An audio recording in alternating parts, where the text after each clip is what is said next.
हाम्रोमा चाहिँ पुरै बाढी आएको अवस्था छ गाइस होइन। हेर्नु आँगनमा पुरै पानी छ हो।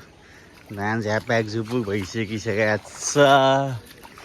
बिजोग छ हो बिजोग। हेर्नु खोलो बाटोमा पुरै खोलो डुवान छ डुवान डुवान डुवान इट्स डुवान।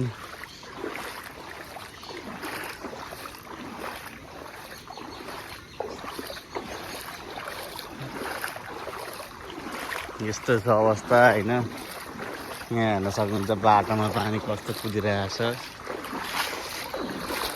बाटोमा हेर्नुहोस् पानी मस्तै छ पानी।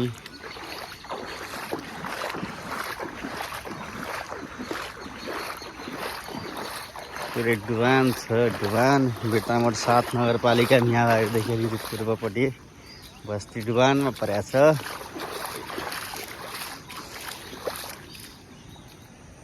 खोलामा पानी धान हेर्नु सब धान बिजोग भइसकेको छ। धान बिजोग बिजोग बिजोग बिजोग ड्यामडुम धान हेर्नु लडाएर पानी पुरै पसेर बिजोग छ धानबारीको पनि स्थिति।